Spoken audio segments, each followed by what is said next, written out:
우리가 가는 길 앞에 장애물이 나타날 수 있습니다.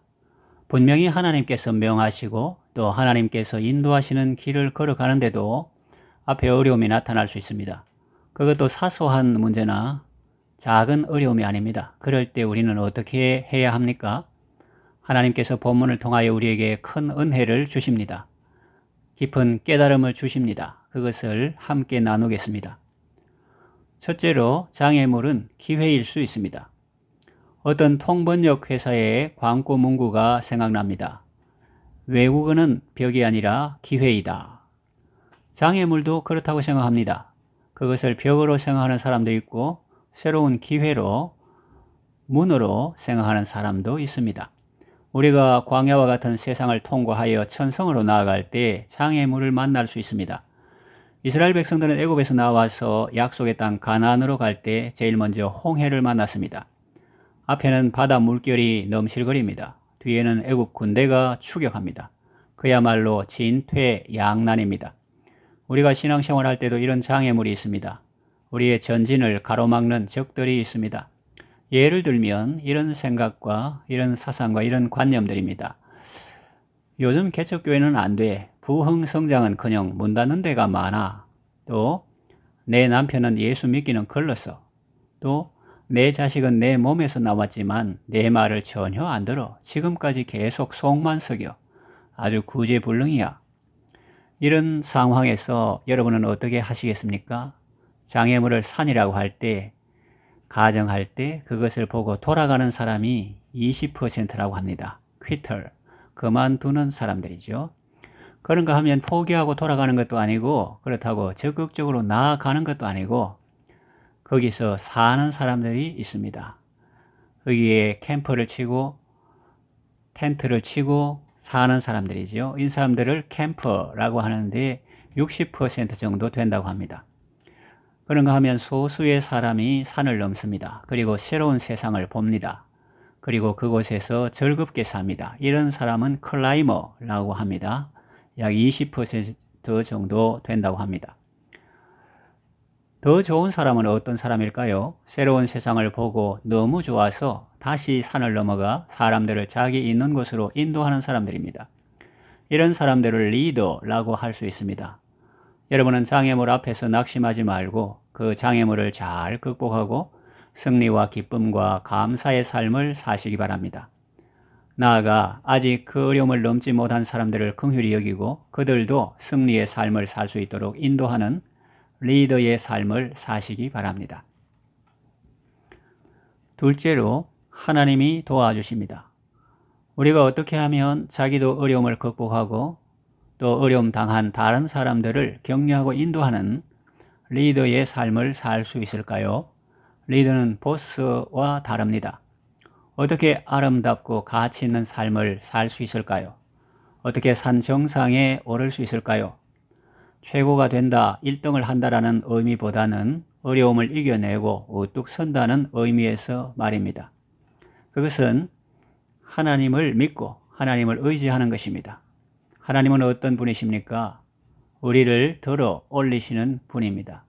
잘 아시는 복음성가 가사 중에 이런 내용이 있습니다. You raise me up so I can stand on mountains. You raise me up to walk on stormy seas. I am strong when I am on your shoulder. You raise me up to more than I can be. 번역해 보면 주님은 나를 들어 올리셔서 나는 산 위에 설 수 있습니다. 주님이 나를 들어 올리셔서 나는 폭풍이는 바다 위를 걸을 수 있습니다. 나는 주님의 어깨 위에 있을 때 강합니다. 주님은 나를 들어 올리셔서 내가 할 수 있는 것보다 내 존재보다 더 크게 나를 만들어 주십니다. 하나님께서 바다를 변하여 육지되게 하십니다. 개척교회는 안 된다는 신화가 깨지고 있습니다. 바다 가운데 길이 열리고 있습니다. 하나님께서 동풍을 계속 불게 하십니다. 내 남편은 죽었다 깨어나도 안 된다고 했는데 그 생각에 벽이 허물어지고 있습니다. 천지 만물을 창조하시고 사람의 심령을 창조하신 하나님께서 남편의 그 단단한 마음의 벽이 열리게 하십니다. 아들의 마음 문도 여십니다. 가족과 이웃 초청 예배에 동네 사람들이 교회로 몰려옵니다. 다 하나님께서 행하신 기적 같은 일입니다. 하나님은 정말 위대하고 놀라운 분이십니다. 아무리 험한 산이라도 바다 끝이라도 괜찮습니다. 하나님이 도와주시면 능히 오를 수 있고 능히 건널 수 있습니다. 믿음으로 감사하며 나아가시기를 바랍니다. 셋째로, 하나님이 도와주시면 불가능한 일도 이루어집니다. 걸어서 바다를 건너고 걸어서 강을 건넙니다. 이스라엘 백성들이 그랬죠. 하나님이 도우시니까 홍해를 건너고 요단강을 건넜습니다.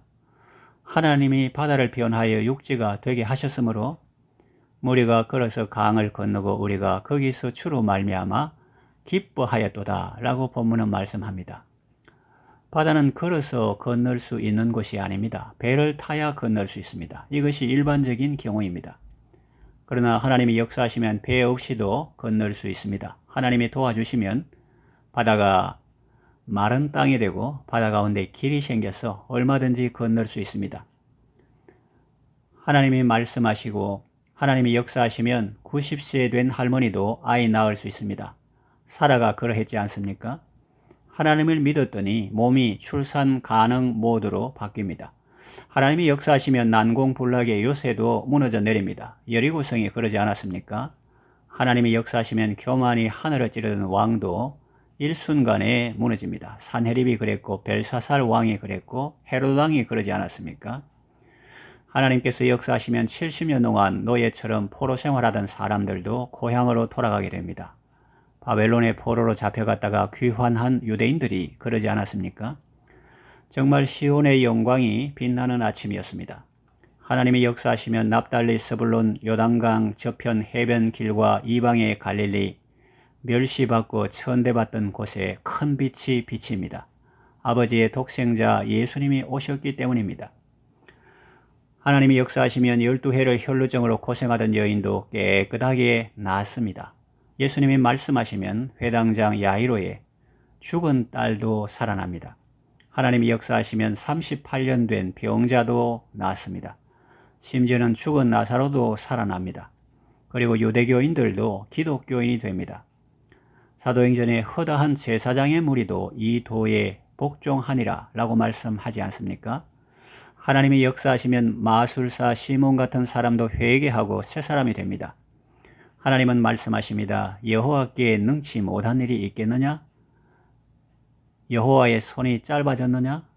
하나님은 우리 생각 밖에 놀라운 일을 행하시는 분입니다. 그래서 이스라엘 백성들은 걸어서 바다를 건넜습니다.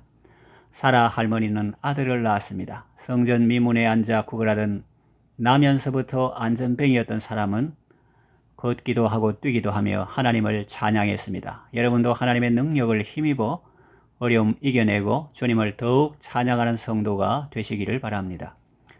말씀을 정리하며 맺으려고 합니다.